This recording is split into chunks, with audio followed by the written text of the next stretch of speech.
Okay, the final lesson that we have today is modes of vibration, which has to do with the quality of sound of the timbre. And we've talked about this in the previous lesson, section 8.1. Timbre has to do with the number of overtones that are present, so the number of other frequencies that are present, along with the fundamental frequency. So along with the, I guess, the original or main frequency, how many other frequencies are present? So if we recall the vibration of a string with a fixed end, okay, and so we've seen this before. We saw this in our previous note package, at the end of our previous note package.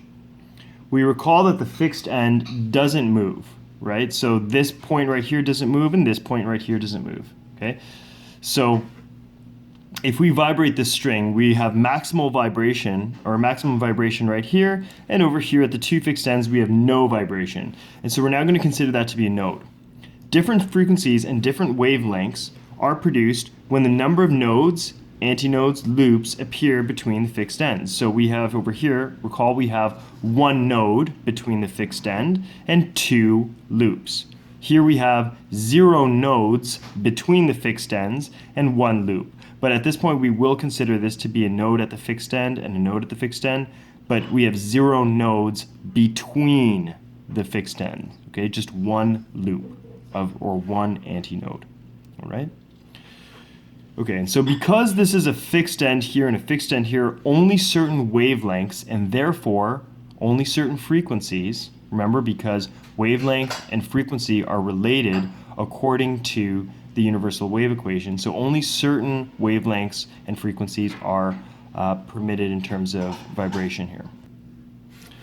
So we note that overtones are heard when a string vibrates with more than one frequency. Okay, so we look at the first one right here, and this is the simplest mode of vibration, right? We have one antinode, so we have the string just going up and down. Simplest mode, okay? This is called the fundamental mode.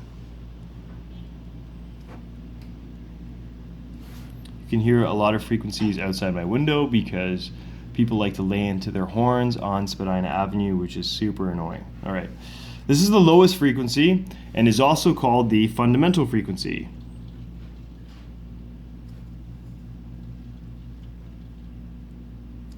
Or the first harmonic.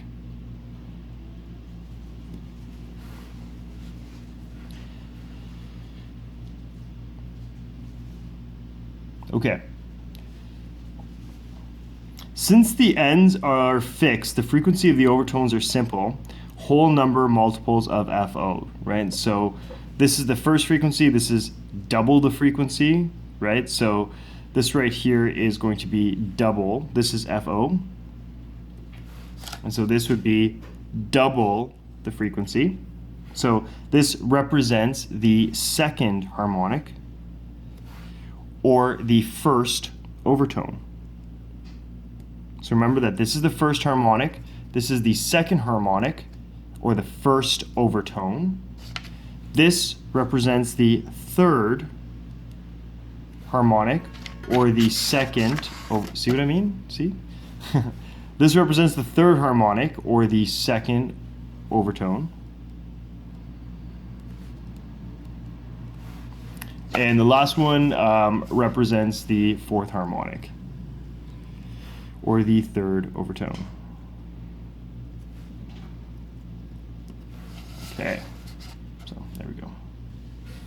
So the quality of sound, or timbre, is what distinguishes an A played on a piano or an A played on a violin.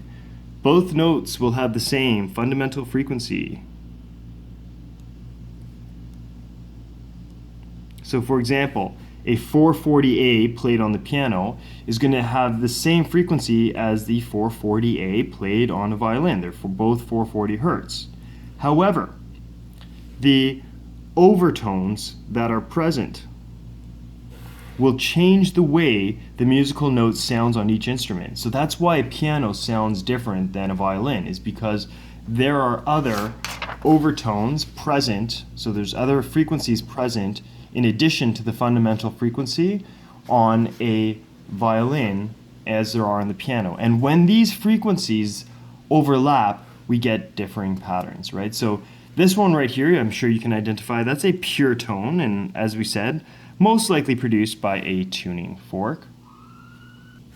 Okay, so the next one right here, as we can see, a similar frequency, but other overtones are present, and because the other overtones are present, you get constructive and destructive interference, which results in this oddly shaped graph. But again, this is a consistent frequency, so this is a musical note, right? We have the same repeating pattern. It's not a random assortment of frequencies, which would be noise. This is the same repeating pattern, making it a musical note. And so this is what a violin, this is the type of pattern a violin would produce on an oscilloscope. Okay. The next one over here is a clarinet. And the following one here is an organ pipe. So as we can see, all the different overtones that are present result in different different structures of the pattern on that you would see on an oscilloscope. So what I'd like you guys to do here is please do this homework. Page 286, numbers 1 to 3, and page 286, numbers 1 to 4 in the section review, and this is in the practice section right here. So please get these questions done. And the next thing that I'd like you to do is after this lesson, we're going to do a little lab activity on overtones and musical instruments. So if you have a musical instrument, please bring it in. Like for example, if you have a trombone, bring in a trombone, or a violin, or whatever it is that you might use for music class, please bring it in, and we're going to test them out on the oscilloscopes that we have using the microphones that we have, and look at the different patterns that we can see playing the same note. So I think that'll be pretty interesting. So yeah, please get this homework done, and thanks for listening.